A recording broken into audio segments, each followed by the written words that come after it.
Hey everybody, what's going on, and welcome to GNR Central. We got some breaking news for you guys today, and we were the first news site to report this rumor, but now it's official. Guns N' Roses have confirmed their first tour date for 2019. There could be more, but there's at least one that's official now, and that's the Louder Than Life Festival. So it was rumored about a week ago that Guns N' Roses were going to be playing the festival. I think a screen grab from the Louder Than Life Festival had leaked online, but it was made official today by the festival organizers. So the Louder Than Life Festival is going to be the first concert the band has played since their December performance in Hawaii, which benefited the Andy Irons Foundation.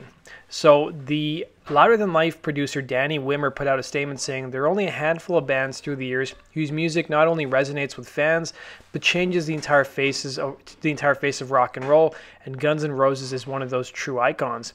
He also said every year we want to come back bigger and better, and we can't wait to welcome Axl, Slash, and Duff and the rest of GNR to the Louder Than Life stage.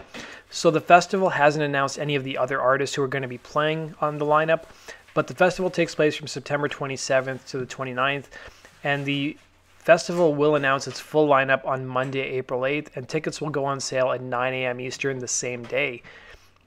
So I don't know a lot about the Louder Than Life Festival. I do know last year's festival was actually canceled because of bad weather conditions, and I looked at some of the lineup for last year. So Slash was actually supposed to play the festival last year with Miles Kennedy and the Conspirators. Alice in Chains were also on the bill. Nine Inch Nails were one of the headliners, as were the Deftones, who were also on the bill. There was also Marilyn Manson. It's pretty much a hard rock festival. Bush was on there as well, Gwar. So there were a couple hip-hop acts, like Ice Cube was on the festival bill. Even Body Count was supposed to be on the bill as well, including Billy Idol.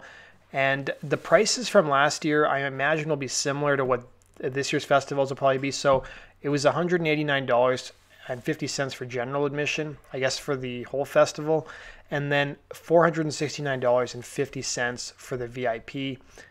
Now, there's been talk, at least in our camp, as to whether somebody from GNR Central is going to go. I think Kevin and Jeff were talking about going.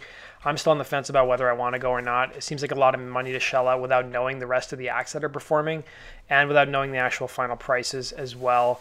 And the other thing that's kind of interesting about the show is that technically the Not in This Lifetime tour is finished because the Hawaii show was the last show in the tour. So are they going to have a separate name if they do some more tour dates for their upcoming leg?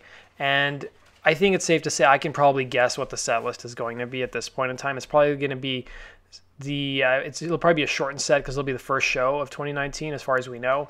And it probably will be like 24, 25 songs, and it'll be 9 cover songs they do, and it'll be the same songs they've played before, and maybe or maybe not, they may play Shadow of Your Love. Turning now to some other GNR news. So Phil Lewis, who's the singer for LA Guns, gave an interview recently where he had some mixed feelings on Guns N' Roses. So he was being interviewed by Canada's radio show Thorn of Rock, and he was asked if LA Guns were ever felt like they were overshadowed by Guns N' Roses' success in the late 80s and early 90s. And Lewis said, well, yeah, of course. Guns N' Roses were a phenomenon, and they were a band that were in the right place, and they were in the same place at the same time that we were. We shared personnel. Tracy had been involved with both bands, and we did good. LA Guns did really, really good, he continued. We got gold records. We did incredibly well, but it was never enough. Compared to Guns N' Roses, it was 1%, and that's a little bit frustrating, of course. Now, the difference between us and Guns N' Roses is that they had one album. Phil added, and people are probably going to be mad at me for saying this, but Appetite for Destruction is a masterpiece, but everything else isn't. Everything else is pretty average. Now, we just carried on. We went one album after the other, interesting albums. And with this reunion between me and Tracy, we've been together for 3 years, and we've already put out 3 records. We've put 2 studio records out and 1 live record, and Guns hasn't even written 1 song. Now, Tracy Guns, as you guys know, helped form Guns N' Roses with Axl in 1985. So that basically does it for today's news. I think personally Phil Lewis probably hasn't listened to the Illusions record properly, and we all know that Guns N' Roses have far better music and records than LA Guns does, but he has a really good point about the fact in 3 years they've done so much work than the guys in Guns who have just done nothing but toured the last 2.5 years. So let me know your thoughts down below, guys, and what are your thoughts on the Louder Than Life Festival announcement as well. Thanks for watching, and have a good one.